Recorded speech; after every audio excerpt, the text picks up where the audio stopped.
Bismillahirrahmanirrahim. Hari kedua pasca lockdown, semoga bertabah kalian guys. Kita sekarang berada pada tutorial yang ke-10 sebenarnya. Kita start daripada 0, 1, 2, 3 sampai 9. So ada 10 tutorial PHP dan HTML yang telah berjaya kami usahakan. Sementara tu guys, work from home. Ini contoh work from home. Record kelas dan bagi tahu dekat bos Terima kasih. Assalamualaikum. Belum habis. Sorry. Kita mulakan dengan array, tata susunan dalam bahasa Melayu dan macam mana kita nak gunakan for each dalam PHP lah. Sebelum ni kita dah guna for untuk looping. So macam mana kita boleh manage array dan display dia ataupun navigate dia menggunakan for each. So guys, apa tu array? Array adalah collection of variable, collection of data lah, tapi dia menggunakan single variable name. Okay.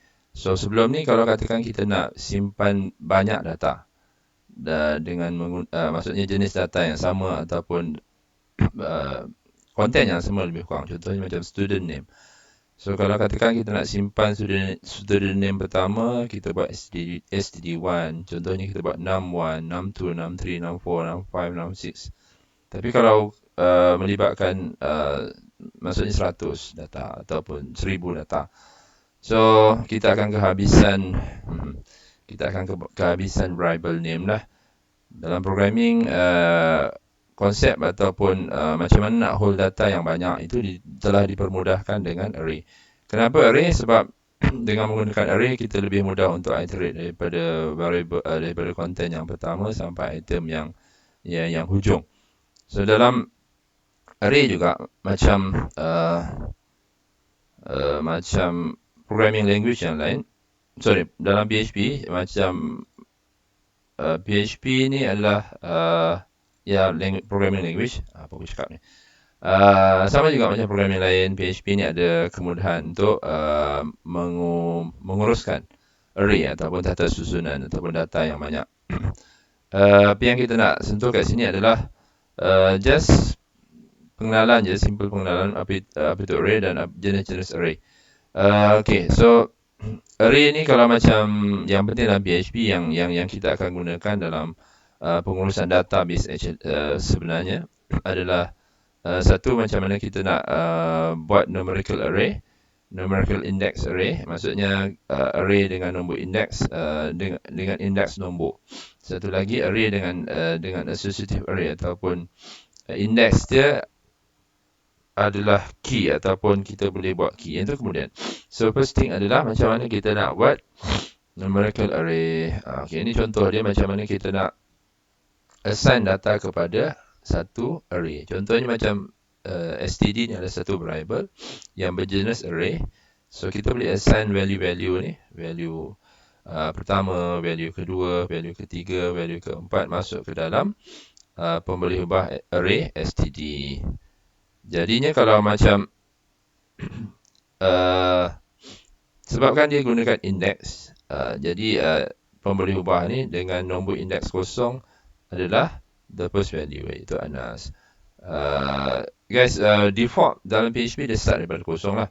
Although kita boleh reset start daripada 1 ataupun start daripada 10, tapi by default kalau kita gunakan array function ini, first value ni adalah pada index 0, second value pada index 1 dan hujung sekali adalah pada index n tolak 1.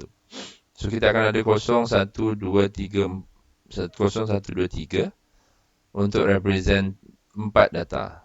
1, 2, 3, 4. Tapi kena start daripada 0, index number dia 0, 1, 2, 3, 4. So unless kita boleh, kita juga boleh permudahkan dengan reset dia punya index number start daripada 0. Boleh cari dalam tutorial, beberapa tutorial, tapi tak cover dalam tutorial kali ini. So, and then apabila kita nak capai setiap satu data ni, kita boleh gunakan index number dengan ada square bracket di situ. Dan kalau dalam echo ataupun concatenation, kita kena gunakan simbol dot ini. Simbol dot ini untuk kita display ataupun use ataupun masukkan array value ke dalam string. So guys, satu lagi associative array. Array dalam tata susunan dalam PHP ada satu lagi associative array. So dia tak gunakan index nombor tapi dia gunakan key. Contohnya macam roll number ni ataupun field name. Ini dia punya value dan ini adalah dia punya, tapi dia dikumpulkan dalam satu data yang sama. Ini sebenarnya kegunaan dia untuk kita manage database nanti ataupun table kita. So ini adalah satu record mengandungi roll number, name dan phone. So dia akan merujuk kepada satu record ataupun satu tuple ataupun satu row di sini. Okey. So data ni kita boleh simpan dengan menggunakan associative array. Data ataupun record kita boleh simpan menggunakan associative array. So yang ni kita akan lihat nanti masa kita manipulate database. Buat database manipulation. So tutorial yang sebelum ni, sebelum ni.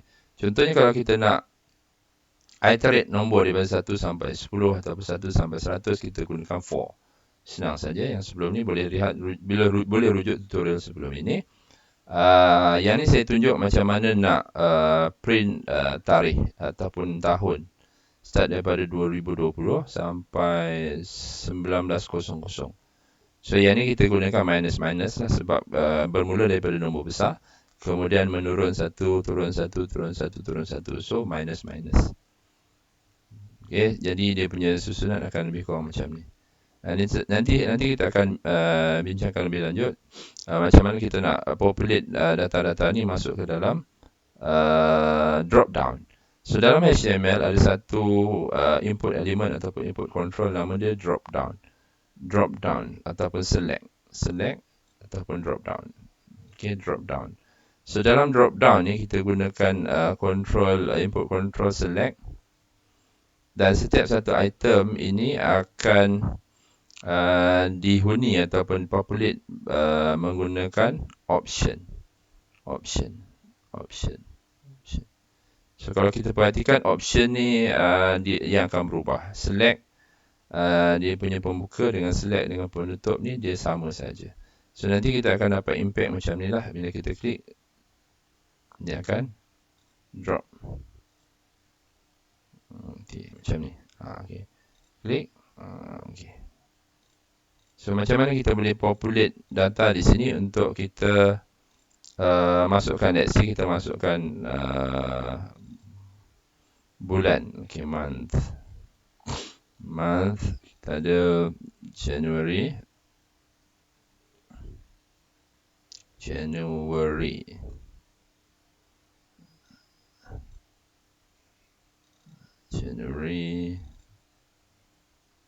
February,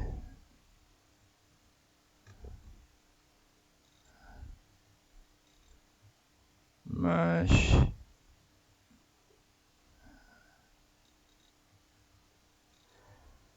April,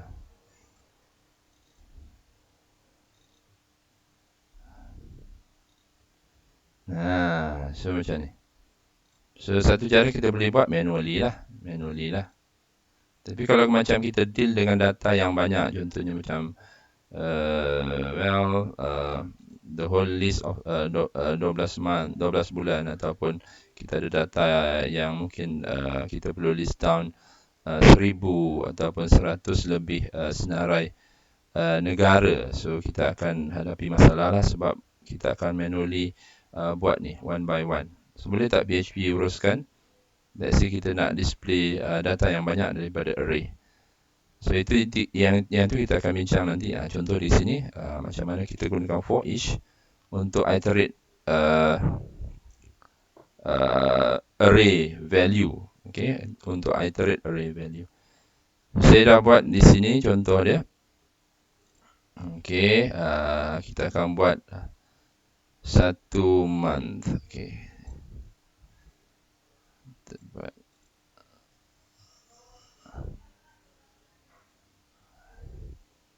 display, let's say display month.php. So apa yang kita buat di sini adalah first kita assign dia punya value dalam array month. Dan kemudian bila kita boleh gunakan for each instruction dalam PHP ni, for each ini adalah variable array dan ini adalah tempat simpanan sementara untuk setiap item. So kita akan iterate setiap item dan kita printkan M ni.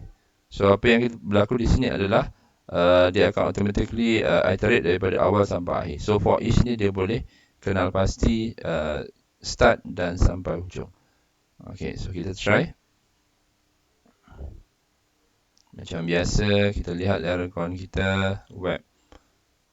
Okay, PHP Carol, kita punya folder, saya punya lah. Dan kita lihat ada display month di sini. Okay, so month, January, February, March, April, May, June. Cumanya kalau macam kita nak masukkan lagi, so kita tambah je lah item. Contohnya, let's say untuk June. Lepas June apa? June. Lepas June, Julai. Julai, June, Julai, August. Lepas August, September. Lepas tu, Oktober.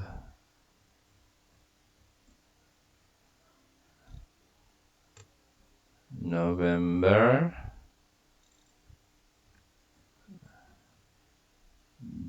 December.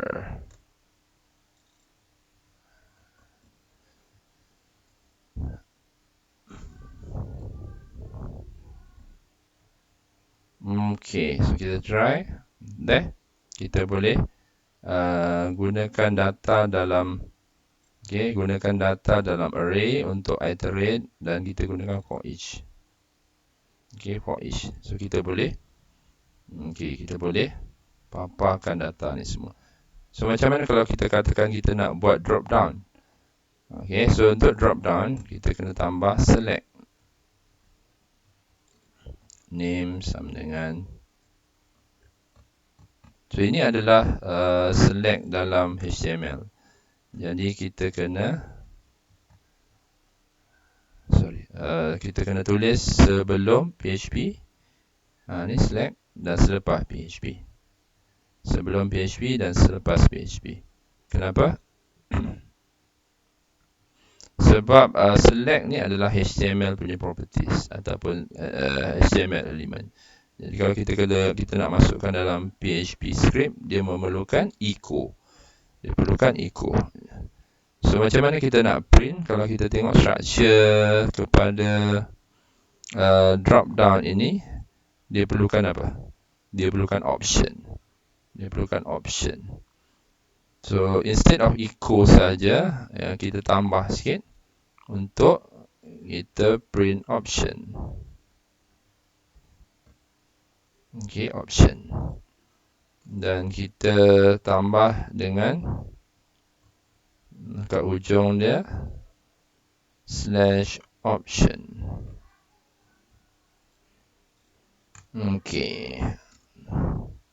So macam mana kita nak print value dia? Print M lah. Print M. So dia akan encapsulate dalam apa? So dia akan encapsulate